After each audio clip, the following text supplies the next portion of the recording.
Bedourie is the next race destination. The final meeting of the Simpson Desert Racing Carnival has rolled around. I'm Richard, I'm from Melbourne. We've come up to the Diamantina area, the Channel Country, to come to the races. We went to Batuta, and we've come up in my old 1969 Chrysler Valiant. We can't use our wipers, which has been a bit difficult because there's been a lot of rain here. The rain also threatens the last of the 3 racing events in this typically arid land. Hoping that we're going to get good weather here. It's sunny so far, but a bit of rain predicted. But yeah, we've made it, and fingers crossed we can get the old girl home now, and fingers crossed we get some racing on Saturday. Although hopeful of improvement, the racegoers are aware of the looming rain clouds. Wouldn't take much to put her off. It's pretty wet around here. Yeah, it is unusual for out here. We generally don't get it so often. But this year it hasn't stopped. It just keeps coming back. Heavy machinery is brought in to clear up the track and make it ready for racing. Having had these races run continuously since 1958, all involved are keen to see them go ahead this year, continuing a 52-year tradition. Their mum was president of the Bedourie Race Club for about 30 odd years. We took over the role when they left, sort of thing. For station managers like Garth Tully, galloping horses runs in their blood. Grandmother used to train a mob of horses. She was a pretty good trainer around Amberthale area for years. And yeah, they won a fair few races around that country. And then Dad, when he came out in this country, he was here for the original race meeting in Bedourie. He started off with stock horses. They brought stock horses down. The pre-carnival camaraderie has affected the station trainers as a fair share of banter goes down. I'll bet on that horse. He looks like a native bird, a Western Galah. Big head on him. It's passion and an outback work ethic that gets them up before the sun to prepare and train their horses for the upcoming race event. So I don't know really why you do it, but I've been doing it for years and sort of used to do it, train horses with Dad, and then sort of just kept on going from there, sort of thing. As I keep telling Kathy, said, you got to have a hobby. Oh, it's a pretty big country, all right. Yeah, we've got about 1.3 million acres to gallop around on if you want it. Excitement replaces concern as the track's condition dries out. What about the clouds? You don't blow away now. Unlike the other 2 race meetings in this shire, Bedourie kicks off their first night with a rodeo. Plenty of keen young bucks and ringers are eager to show the crowd their hide is thicker than their wild mounts. You're going to cut a few rough chops out of those bullocks, are you? Oh, yeah, mate. Keen to show that they can ride something other than a thoroughbred, race jockeys are not shy of a buck out. Just bullock ride, and I don't know about this local buck jump. We've got to see if we get into that one yet, so just something to do. Bit of fun, eh? Got to enjoy yourself.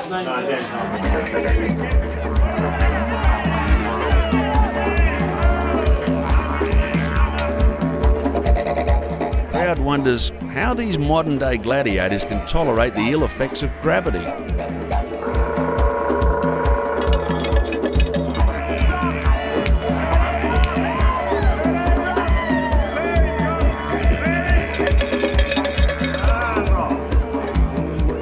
Some riders just enjoy having their bones jarred more than others.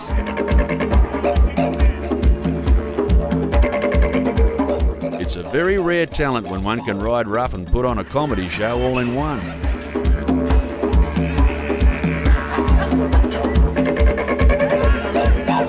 Was it this character's riding skills or his antics that have made him a winner tonight?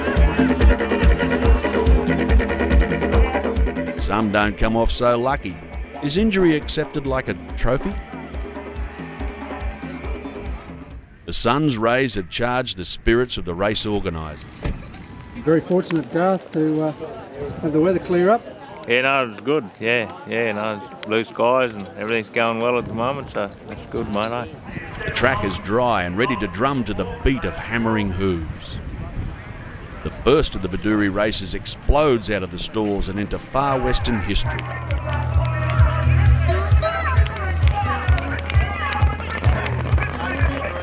One of the youngest horse owners here today is Scott from Dalby, who's unsure of how his horse will fare amongst the serious competition. Originally from out this way.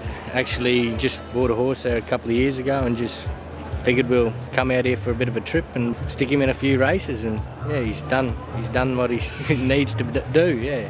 How do you think you're going to go in this one? Mate, I don't know. I'll tell you when she finishes.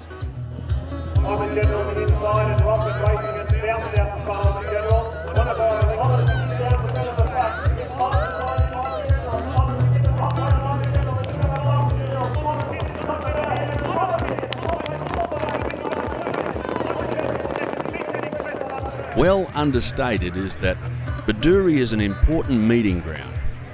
For those who don't have their eyes continuously fixed on the racing, there's plenty of fun to be had off the field.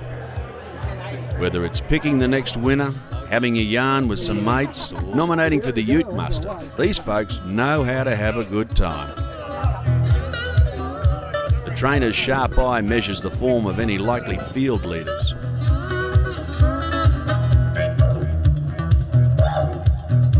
Charlie Prow from Blackall is just one of the trainers hoping for a good run in the big Bedouri Cup. How do you think you're going to go, Charlie? Oh, just open, mate. Always open. I give him a good chance. Good chance of what, first? Yeah. Track's good. Couldn't get it better. The last main event of the 3 racing carnivals is about to run. Time's running out for the punters to get even with the bookies. The Bedouri Cup is in full flight. Thanks to a good track, there's not too much desert dust flying. Any potential winner is going to have to work hard to stay ahead of the tight full field.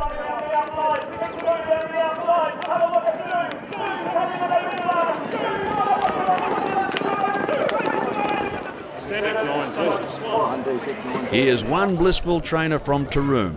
Rodney's horse Zoo has had a very late burst on approach of the post. His joyful spirit is bursting as he deservedly trots out to meet his horse and jockey. Congratulations, Rodney. Even after the cup is handed over, there's still more worthy prizes to be snatched by some lucky competitors. First-time carnival rider is rewarded the leading jockey of the day.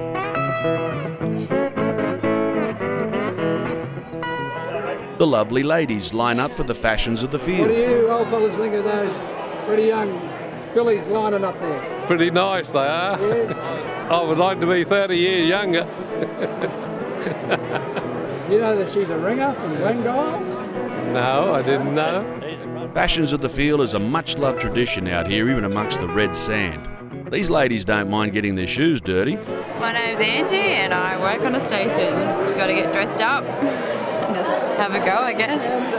Yeah, wash the cow's dirt off a little bit and chuck a dress on. I made that design, that hat there.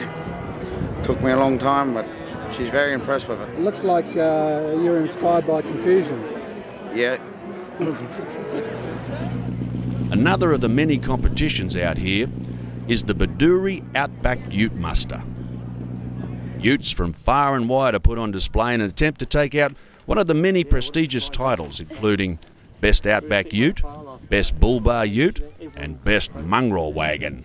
Okay, the Best Outback Ute. First place goes to Tennessee Tyler from Mount Isa. Second place, Beck Smith with Dora. Peter Button from Wawalla in New South Wales. The big winner today was petite Miss Darcy from Mount Isa, who took out both the Best Chicks Ute and Best Outback Ute categories. Well, she's got an armful of gold. It's great stuff. Great stuff. Our Victorian visitors also come out with the win, claiming the prize for Best Mongrel Wagon. They don't give these away for nothing out here. This is the best mongrel wagon, and it is the best mongrel wagon. Best mongrel wagon, all the way from Melbourne, and we were blown over by the fact that we won. So we're proud and privileged. It was a last-minute entry this morning. Actually, we were convinced by our camping neighbours. It's perfect end to the day actually. As the day's events come to an end, it looks as though everyone's had a time they would desire to be repeated, even if they are going home with a little less cash in hand. You make any money at all? Oh, a few dollars, not much. Petrol money back? I don't think so. I wanted to sell my hat and my shirt. It's still worthwhile coming out here? Oh yeah, for the fun. for the fun and the experience. Yeah, no, it's been very good. And, had a good sunny day for it. Rain's kept away, so it's been good for everyone, especially for the horse people. And as the entire Simpson Desert Racing Carnival draws to a close for this year, Bev Morton reflects on what makes each of these races so unique and enjoyable. Bedouri, everything happens at the track and it's camping under the stars, and that sort of adds to its uniqueness. Birds will